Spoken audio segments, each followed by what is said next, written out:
Alright guys, welcome back to part 4, I believe this is. The only thing you've missed between the last one and now is I gave a very heavy, very sloppy, it's still drying, but a really thick wash over everything of Games Workshop Agrax Earthshade. And this was a brand new bottle when I started.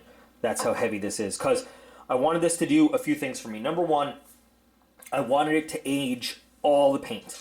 And what this is going to do, also, as it dries, it's going to help match the sheen between that semi-gloss Russian Armor Green and the reddish, whatever color it actually is, from the Russian paints. It's going to bring it to one even finish, so that as I start doing the rest of the hand painting, everything is kind of even. Another thing it's going to do for me right now is you can see it's filling in a lot of the battle damage scars, so it's going to kind of highlight those. It really did a great job of kind of weathering absolutely everything. It's still wet, I don't want to touch it, but you can see if you kind of compare this to the last time we looked at it, it really has a very aged, dirtied up look, which is what we're going for on this guy. Now that everything is dried, and you can see it has a very, very much darker, worn look. You can see the lighter areas we did still show through that. The panel lightening.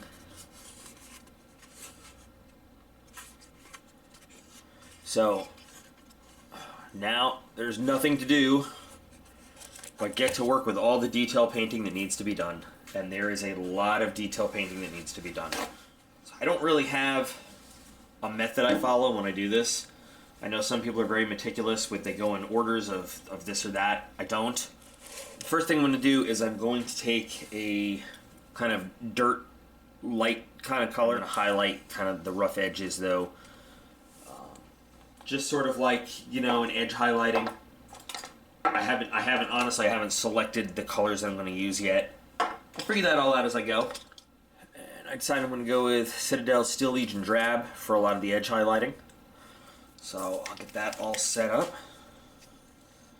I'm not going to do like the last video where I make you guys watch the high speed, you know, everything. I'll do a little bit on video, and then I'll do most of it off video. And I'll show you the end results.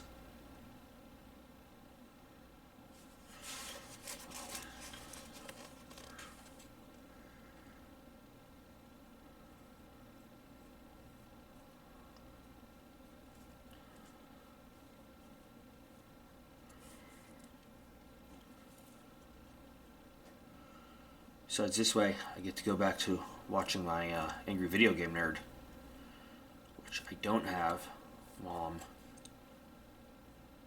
you know, recording sound.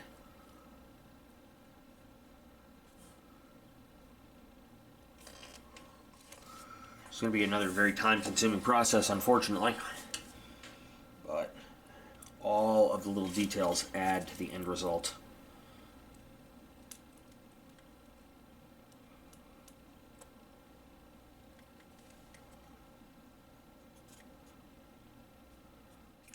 And I mean, the techniques that I use are not like groundbreaking.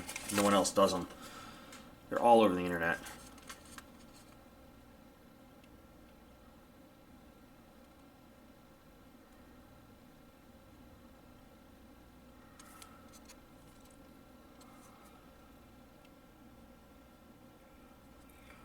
But we'll be doing the edge highlighting all throughout the whole model.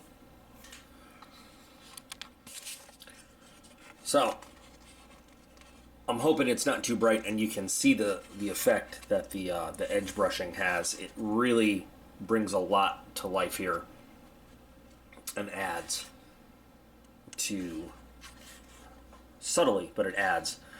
But, I mean, it's been about an hour and doing every single one of these bolts and all the lines. It's boring. So I'm going to move on to something else and I'll get back to this a little bit later. I think I'm going to start moving on to my elements that are olive drab. And I'm going to start painting the OD green elements, so these fuel barrels and a couple...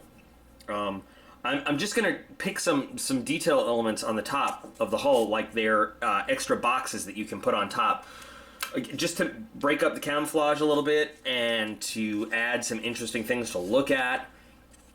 and make it look cool. Not a whole lot, but some things are going to be OD green. I'm going to go with some good old Model Master olive drab, which I think is probably the best color for this. So that's a little lighter than I wanted, but it'll do. It'll darken up when we wash it.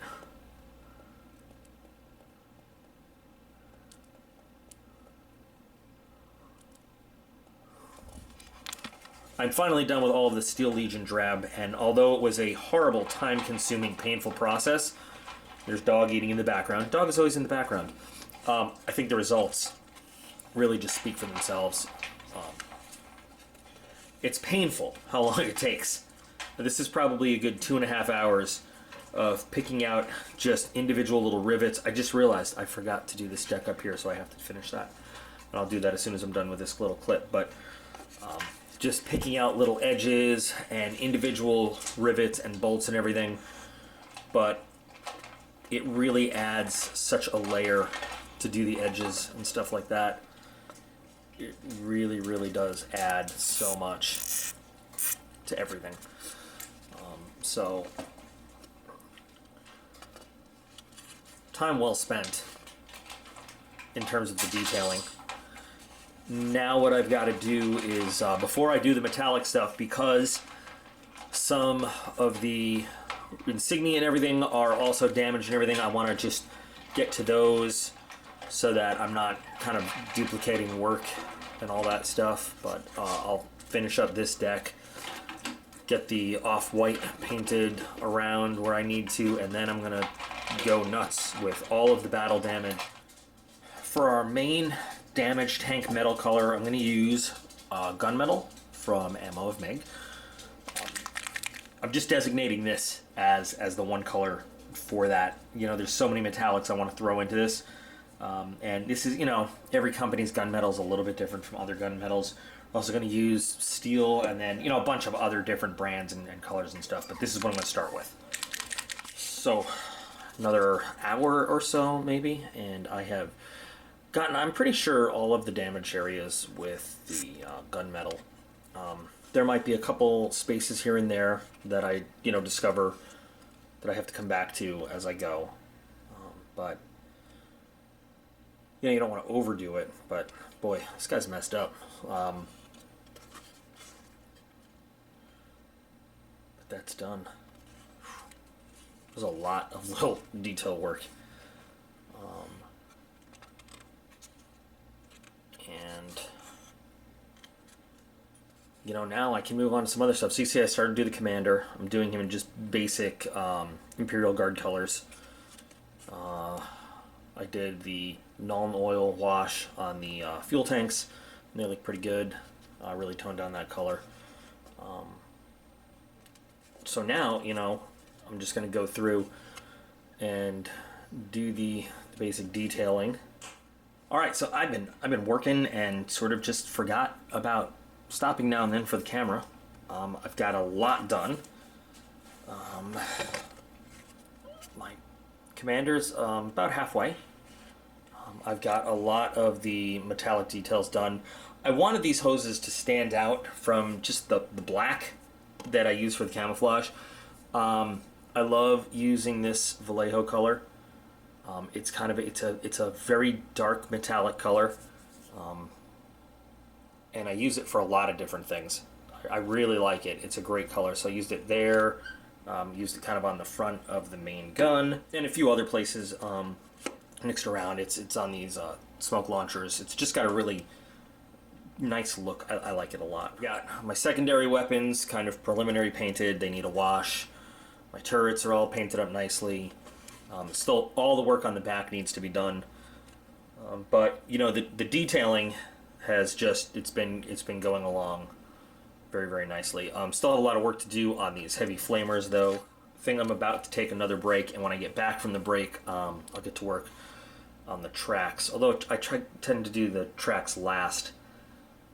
But in this case, I just want to get them done because I want to get them painted and then give them a nice rusty wash. And then I'm going to use some of that rust dripping down from some of the holes we drilled where the bolts are removed and everything, and on some of the larger areas of damage. Not too much. Yeah, I think people go way overboard with the rust they put on these things. Again, having served actually, you know, military-wise around armored vehicles, we don't let them rust. They might have chip paint and they might, you know, need a little bit of body work, for lack of a better word. But a military vehicle is going to be kept very serviceable in the field. And I think one of the things people do go way overboard on is things like rust and neglect. That just a crew wouldn't allow their vehicle to do that. But we'll put a little bit. Tracks are one thing. Tracks rust all the time. But in terms of the vehicle itself, but we'll put a little bit on there because I think the detailing is going to look nice, especially with the rest of the damage we have on this and the age of the vehicle and everything. But it's I know it's very bright metal. It's going to be toned down. You guys just got to trust me on that. But it's coming along really, really. So I don't even really remember what this looked like last time I did a clip. I'm sure it wasn't that much different, but what I've done is, if you can tell, I put just the little hints of a little bit of rust formation in some of these damaged areas. Not all of them, but some of them. Just to kind of, the really deep ones, you know, and like the scrapey ones, like just to show, not no rust dripping down, nothing crazy, because the crew is going to take care of this vehicle, but rust will form and it will be cleaned. But you know, because I know people like to see it, I did a few little rust drips from some of the holes. I started dressing up the heavy flamers, so we're gonna have to continue doing that. I've got some transparent blue, some Druchii violet, some stuff. I'd say our commander is just about done. I'm trying to get a good shot of him here. His gun is just about done. I mean, I got work on these exhaust stacks done, and I think that looks pretty good, you know, with the damaged areas. Well, I guess I got to do something, you know, showing in progress and super speed, super action. So I'll do that for painting this shrine here.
Well, there's my completed shrine.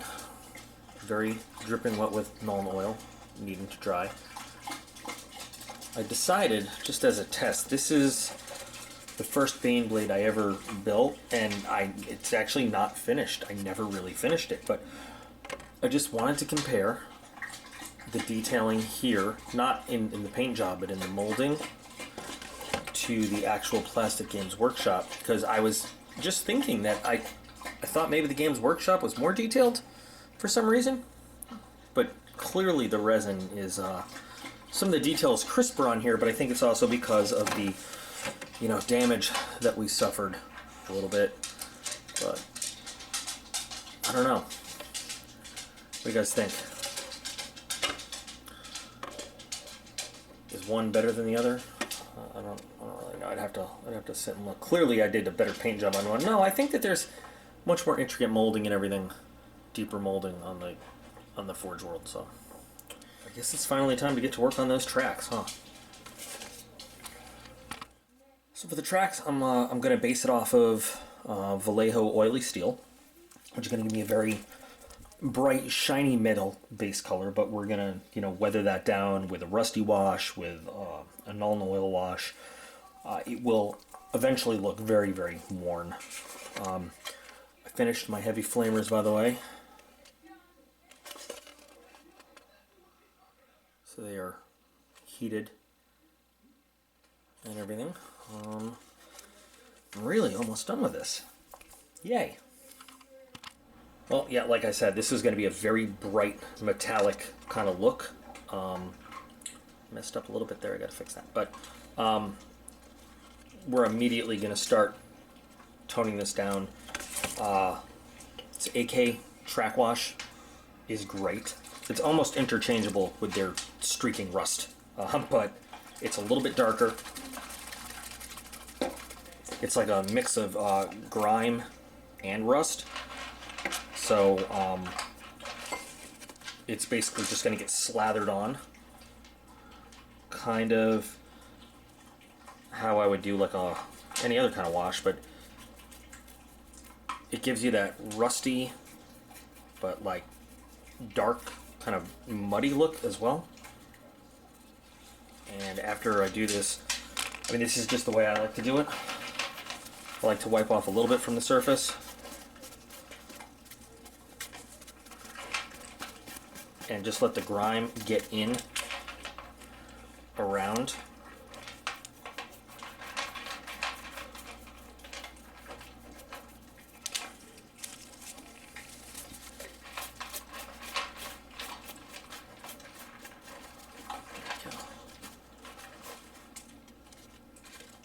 And it works great.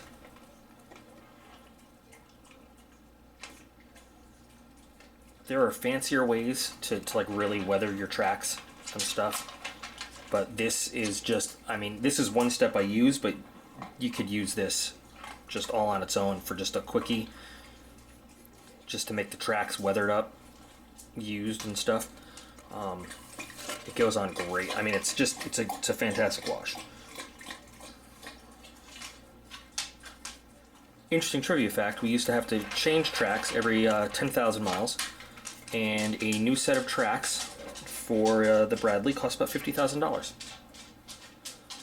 And it was not a fun experience at all. Track maintenance is one of the absolute worst parts of being in an armored unit, and even if you're not an armored vehicle crew member per se, if you're a dismount scout, works in the back of the Bradley, they still expect you to chip in because it's your ride too. It's only fair. Hate track maintenance. Despise track maintenance. I don't know anybody that likes track maintenance, but anyway, we get to doing all this. So with that first wash done, now I'm going to go to the rust streaks, and now I'm going to get some real rustiness, mainly in between the tracks, where rust tends to form on all the connections and stuff around there and on the kind of areas in between. You don't see a lot of rust forming like right on the track pads. Most track pads are actually covered in rubber. But rust in between the tracks is very heavy.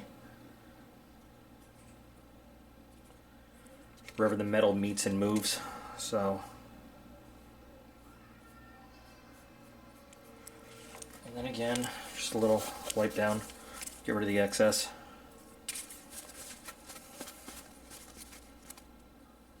There we go. That's a nice rusty, worn looking track. I might put just a little bit more on actually. Right in these areas here.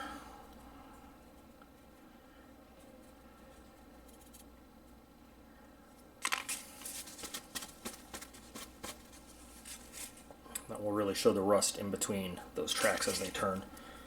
You're not going to see a whole lot over here, so I'm not going to spend a lot of time doing that. I'll just give it a basic wash over there and then wipe away.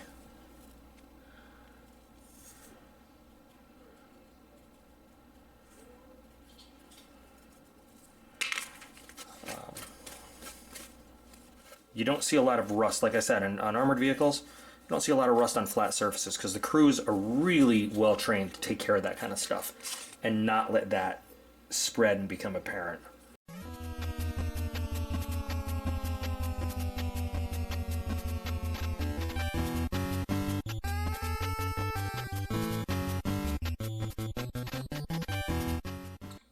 So these tracks are dry. I'll let them dry overnight. I haven't done the bottoms yet because I want to do a little bit of sanding. There's just a little bit of wobbliness, a little bit of unevenness, so I'll finish them off kind of last as I do other stuff. But They've got a very worn, metallic, kind of rusty look. So I used to have a really good color. I used to have Tester's Rubber, which was the perfect color for painting rubber wheels and tires and stuff.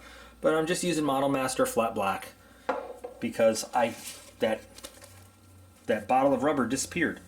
And this is going to be as simple as just going over all of these areas for the tires without painting anything else. It's going to be a little bit tricky up near here because I want to hold on to the curve of the wheel, and I want to replicate that on top of this little bar without kind of ruining anything else.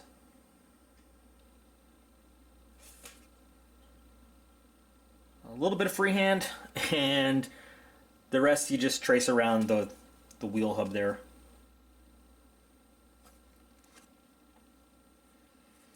There you go. Wheel. I'll just be doing that for all the wheels. There's a couple spaces where the black paint hit the tracks. I'm just going to cover them up with a little bit of gunmetal because I'm also now going to go over and I'm going to all the damaged areas of tracks. I'm just going to touch up with a little bit of the gunmetal color, same as the rest of the tank, with a very fine brush. Let me pick one out, but that'll hide the overpainting, and it'll also start to weather up the tracks before I give them one final wash, and then this whole guy's ready for gloss coating so we can do some decals. And so some real subtle effects of damaged tracks going down. A lot of this you'll never even see, but you know, every little detail counts. And now, ready for a little bit of a dry brush. And now, just, you know, to use a color I haven't used before, just to make it one more different level, I'm going to use Vallejo Natural Steel for the dry brush all around. And this is going to be really light, because I've got a lot of detailing done already. I don't want to do too much. It's going to be a very, very light dry brush on the tracks and just a little assorted areas.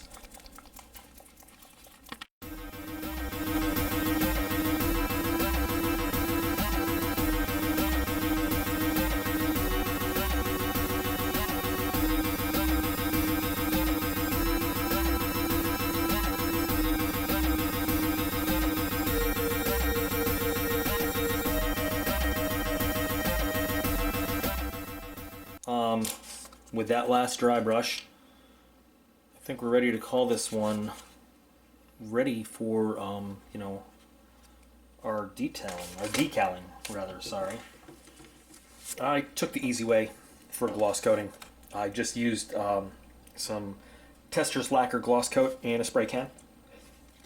I didn't need this to be a super fine job. I just needed it to be shiny and even so that I could lay some simple decals on there. And also to kind of lock in all of the paintwork that was done. And so I'm just going to get some simple Games Workshop decals. I might look through for my spares just for some small, cool details that I can put on, maybe something over there. And then, you know, of course, I'm going to have to weather those decals down to match everything else too. Well, stupid me, I forgot that my whole stockpile of extra decals and everything is still in a moving truck. So I looked around for what I have, and I have sheets of the actual, you know, decals that come in a Baneblade kit. I have some Space Marines, I was about to say Royal Marines, some regular Imperial Guard decals. But I did find among some of the actual, you know, extra decals I have a set of Spitfires, 1/48 scale, and I'm going to use this cool Astro Chicken kind of thing as like one just unique decal. I'm going to put that right over there, and that's going to give me, I'm going to put that right over there, and that's going to give me the opportunity to really weather and damage that kind of nose art kind of drawing up, which is going to look really, really cool when we're all done with that. So I'm excited about that. You know, if you look at this sheet, they give you lots of different options. I chose these numbers though, because if you look real close, they're made to look like they're kind of painted on. And not painted on super neat. Decals are done. They are weathered up with the rest of the vehicle. I think they look pretty good. Simple, but, you know. There we go. Now we've got another two over there. And then just another little vehicle marking on the back. So it is time to give a nice flat coat to everything.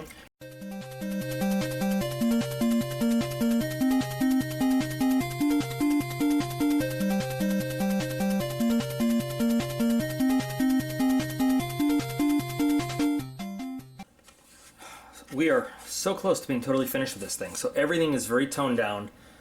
Everything is dull, matte, flat, the way it would be. Decals look perfect. Blended in. Paint job is great. It looks dull, dirty, matted. Look how well the decals just blended in with everything. Really, really well. And then a little dirty too on the back. I really like the way Dominator and that little wreath came out. That looks great. I love this. I'm so in love with this vehicle right now. It's coming out so well.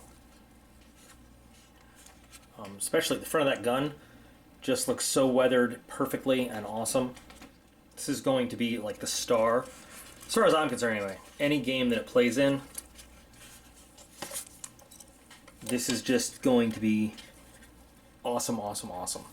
I would have liked to kept a little bit of shine on these gun tubes. I might get just a little polishing cloth and see if I can buff maybe the finish a little bit out just on these. That looked really nice, actually. I'm sure it wouldn't be. I mean, probably even take a paper towel and just do a little buff or a little Q-tip or something and just give a little bit of the shine back on there. Good example right there on that little turret. So anyway, so really we're down to the last step, a couple of steps, which is to paint the lenses in the Commander's Cupola.